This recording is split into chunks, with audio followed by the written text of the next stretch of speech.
Eu sei que muita gente fala sobre gratidão, sobre como os filhos retribuem tudo o que uma mãe faz. Mas essas pessoas, sinceramente, nunca ouviram do próprio filho que são um peso, um estorvo, um incômodo. Me chamo Ruth, tenho 72 anos. E se tem uma coisa que aprendi nessa vida, é que o tempo revela verdades que o amor tenta esconder. Essa história começa num domingo qualquer, ou pelo menos parecia ser. O cheiro de carne assada ainda pairava na cozinha quando ele largou os talheres. Não havia sobremesa, nem elogios pela comida, nem aquele sorriso de infância que um dia ele tinha quando eu cozinhava seus pratos preferidos. Havia só silêncio. E depois, uma frase. Mãe, a gente precisa conversar. Eu parei de secar a louça. O tom dele não era de quem quer dialogar. Era de quem já decidiu. Sentei à mesa de volta, limpando as mãos no pano de prato. Você anda se esquecendo das coisas, sabe? Repetindo histórias, confundindo nomes. Fico preocupado. Com esse tamanho de casa, você sozinha pode acabar se machucando. Está dizendo que eu tô doida? Não, mãe. Só tô dizendo que talvez seja a hora de pensar numa ajuda mais estruturada. Estruturada. Palavras bonitas para esconder abandono. Sorri. Mas foi um sorriso daqueles que a gente dá pra não chorar na frente de quem nos machuca. O tipo de sorriso que cola no rosto, mas quebra dentro da gente. 2 semanas depois, ele apareceu com as malas prontas. As minhas. Disse que era temporário. Disse que era pro meu bem. Disse que eu ia gostar do lugar. No carro, tentei disfarçar a tremedeira nas mãos. O silêncio era espesso, como se tudo entre nós estivesse suspenso, pendurado por um fio que ele mesmo estava cortando. Você vai me visitar? Perguntei, olhando pela janela. Mãe, vamos ser práticos. Eu tenho uma filha pequena agora. Despesas aumentaram. Você precisa entender. Virou um fardo. Foi como se o tempo parasse ali. Como se aquela palavra, fardo, tivesse o peso de uma sentença. Não respondi. Olhei para frente e engoli seco. Porque, naquele momento, entendi tudo. Ele não estava preocupado comigo. Estava se livrando de um incômodo. Quando chegamos, ele nem desceu do carro. Apenas entregou os documentos para a recepcionista e disse: "Tchau, mãe", com a porta do carro já se fechando. E foi ali, diante da fachada branca, dos portões automáticos e das janelas floridas, que ele me deixou. Mas o que ele não sabia, e isso é o mais irônico, é que aquele lugar era meu. Sim, aquele mesmo asilo. Aqueles corredores bem pintados, aquelas cuidadoras bem treinadas, aquela organização limpa, humana, acolhedora. Tudo aquilo foi construído com os meus esforços, centavo por centavo, ao longo de anos. Ele só não sabia porque nunca se interessou em perguntar sobre a minha vida além da cozinha. Nunca quis saber quem era a mulher que o criou. Apenas a mãe que estava ali, sempre disponível, sempre presente. Eu pedi à equipe que não dissesse nada, que me tratassem como qualquer outra residente. E assim foi. Nos primeiros dias, caminhei pelo jardim como uma hóspede. Observei os outros idosos, os sorrisos lentos, os olhares perdidos e os reencontros de domingo. Reparei que muitos deles também esperavam por filhos que não viriam. Vi nos olhos de cada um o reflexo do que me tornara. Descartável. Mas também vi outra coisa. Vi liberdade. Ali, naquele espaço que construí com tanto cuidado, eu finalmente parei de tentar agradar. Parei de esperar reconhecimento. E comecei, pela primeira vez, a respirar em paz. Na minha 3ª noite ali, sentei no banco do pátio e olhei para o céu. Era um azul escuro, pontilhado de estrelas. O vento era leve e o silêncio não me assustava mais. Pensei em tudo o que fiz por ele, em todas as vezes que abri mão de mim para dar mais a ele.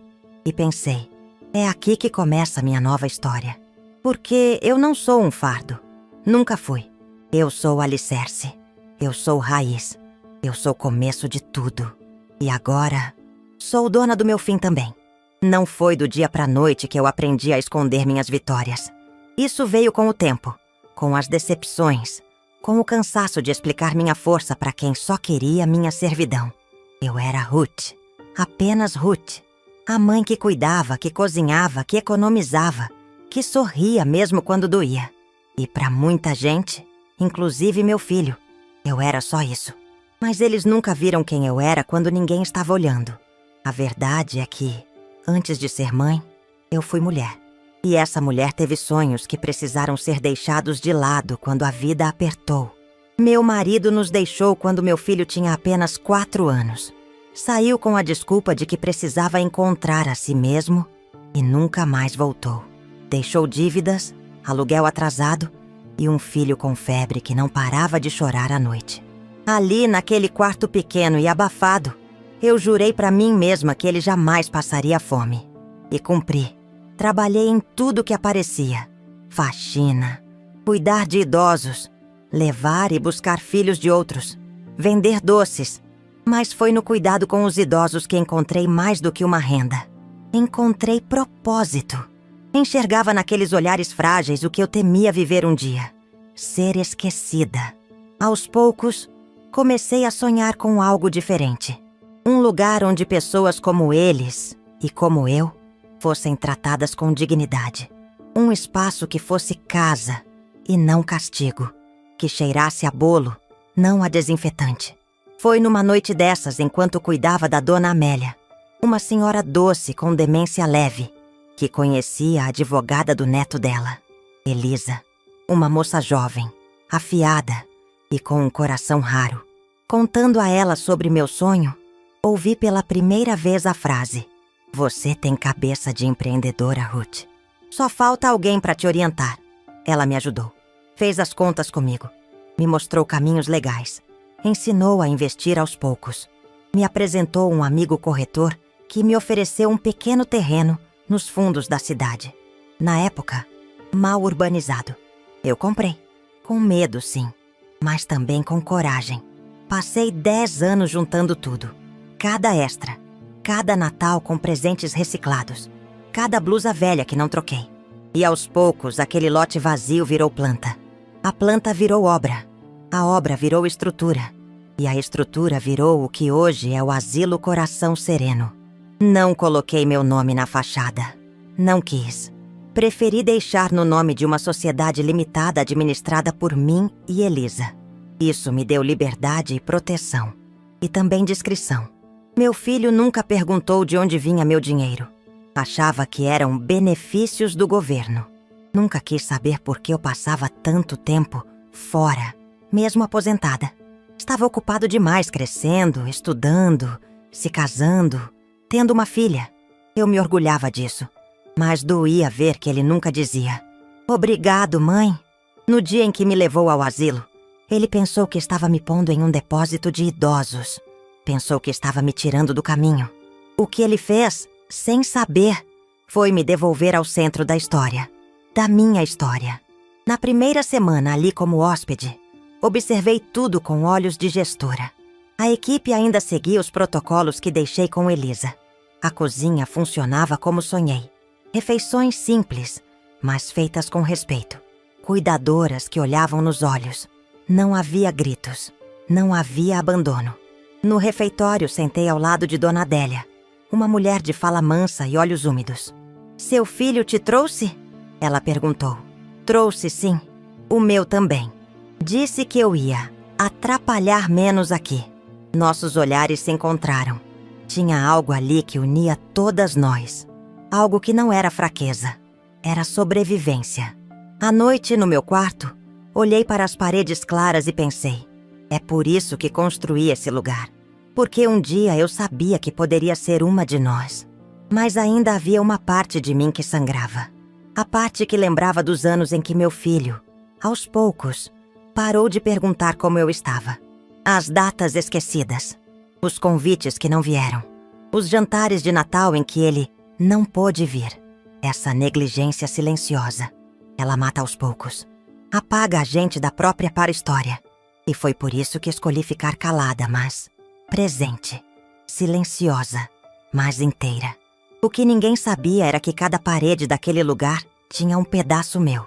Não apenas em dinheiro, mas em alma. A madeira das janelas, eu escolhi uma a uma. As cortinas dos quartos foram desenhadas por mim. A flor do jardim da entrada foi plantada com minhas mãos. Agora, eu era mais que dona daquele lugar. Eu era parte dele. E nele, escolhi reconstruir o que meu filho tentou demolir. Minha dignidade. Porque amor que precisa me esconder não é amor, é conveniência. E eu nunca mais serei conveniente. A verdade tem um jeito curioso de se revelar. Às vezes, ela explode. Às vezes, ela sussurra. Mas, na maioria das vezes, ela espera. Espera o momento certo para olhar nos olhos de quem tentou enterrá-la e simplesmente existir. Nos meses seguintes à minha internação, como meu filho chamou, minha rotina no asilo se tornou surpreendentemente leve. Cuidar das pequenas coisas me devolveu uma paz que eu não sentia há muito tempo. Acordar cedo, caminhar pelo jardim, participar das rodas de conversa, ouvir histórias, compartilhar silêncio. Aos poucos, tornei-me uma figura querida entre os residentes e funcionárias. Não pelo meu cargo invisível, mas pela minha escuta, pela presença constante, pela forma como olhava nos olhos e não desviava. Mas o silêncio do lado de fora seguia ensurdecedor. Meu filho não ligou, não perguntou se eu estava bem. Não apareceu nem no meu aniversário, o primeiro que passei fora de casa, depois de 72 anos. A filha dele, minha neta, também sumiu da minha vida, como se eu tivesse deixado de existir.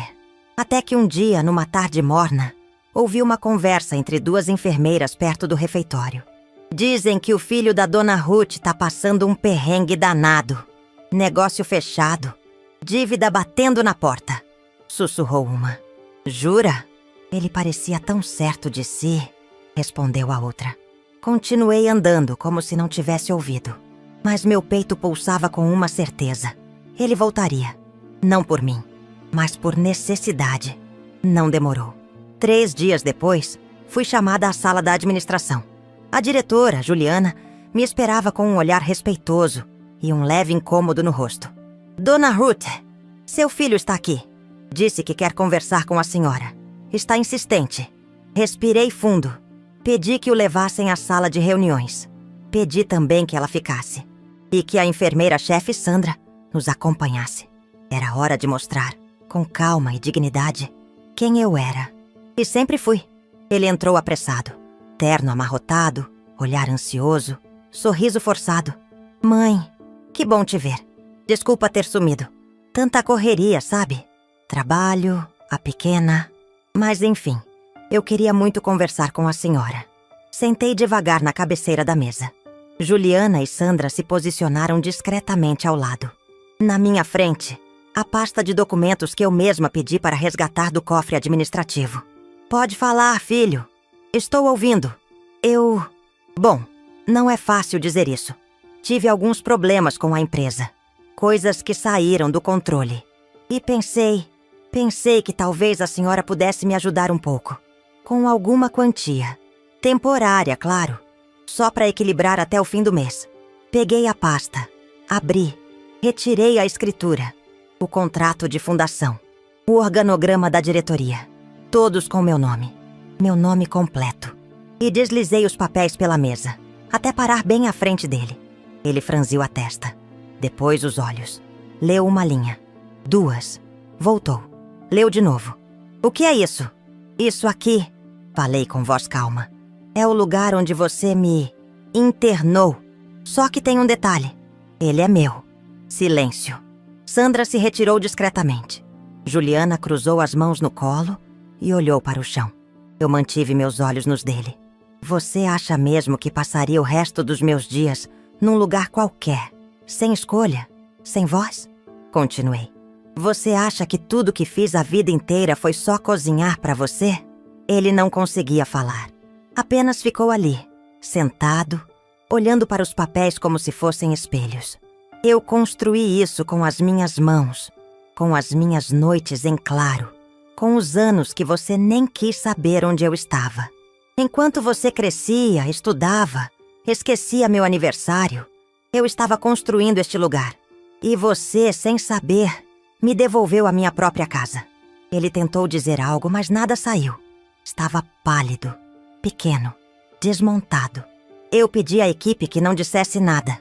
Quis saber se você apareceria. Se voltaria por mim ou por interesse.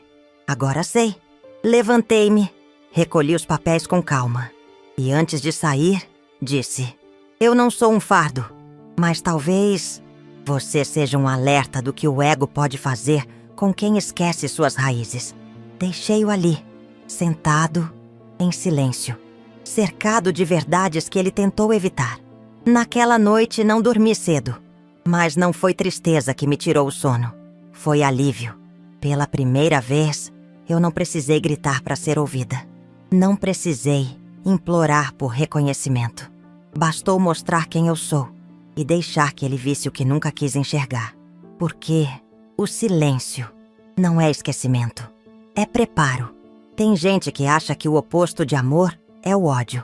Mas, com o tempo, aprendi que é a indiferença. O desprezo silencioso, a ausência de cuidado, mesmo quando há presença física. Depois daquele dia na sala de reuniões, meu filho desapareceu de novo. Não mandou mensagem. Não ligou. Imagino que ainda esteja digerindo o que descobriu. A mulher que ele achava ser frágil, dependente e ultrapassada. Era a dona do prédio onde ele me deixou. Mas, diferente das outras vezes, eu não sofri com seu silêncio. Dessa vez, ele não doeu. Porque eu não estava mais esperando nada.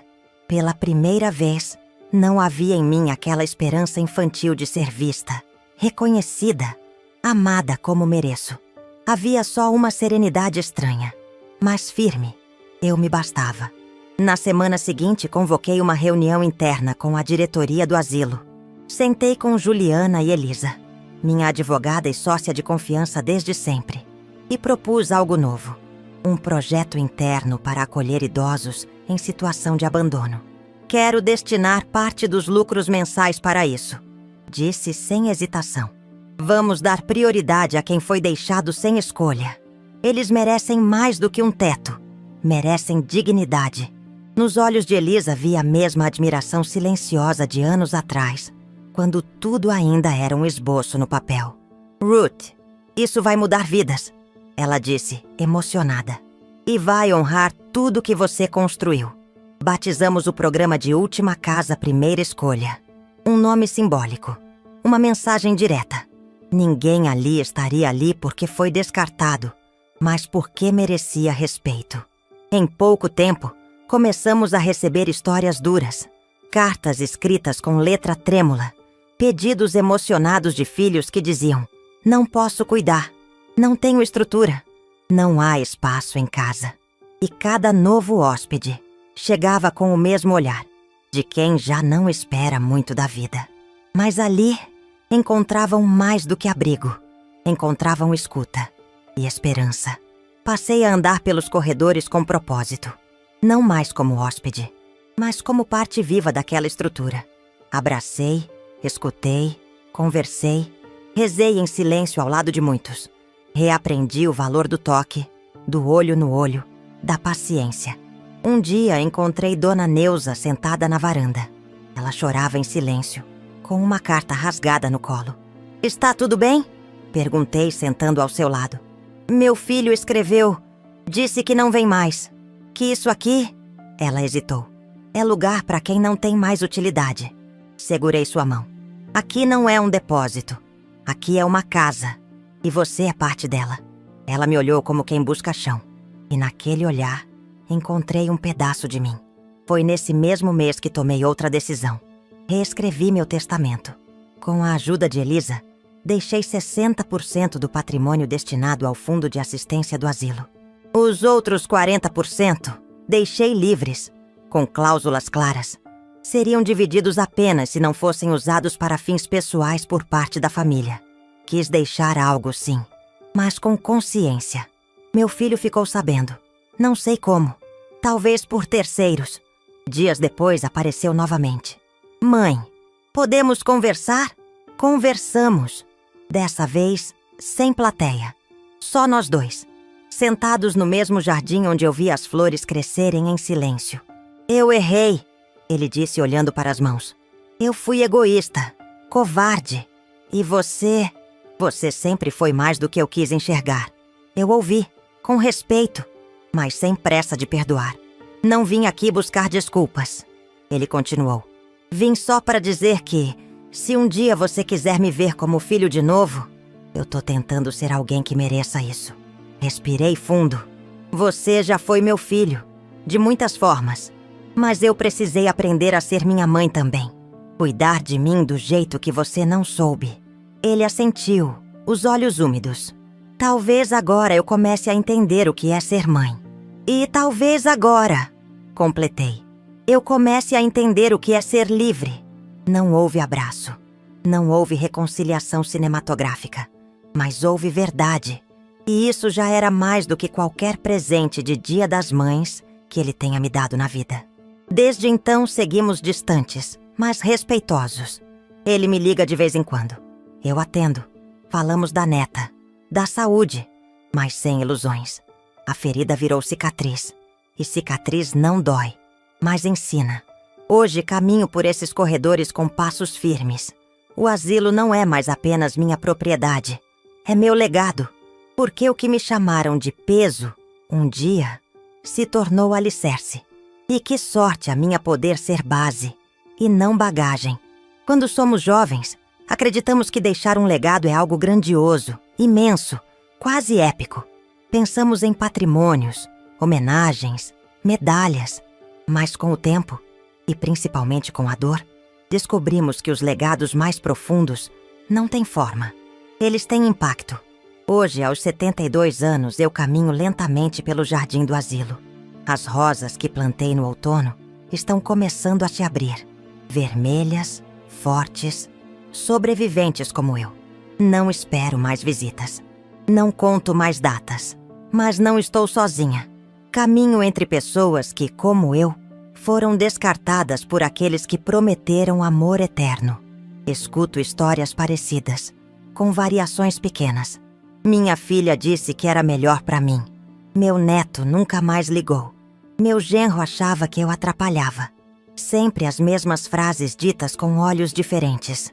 Mas o que antes me feria, hoje me guia.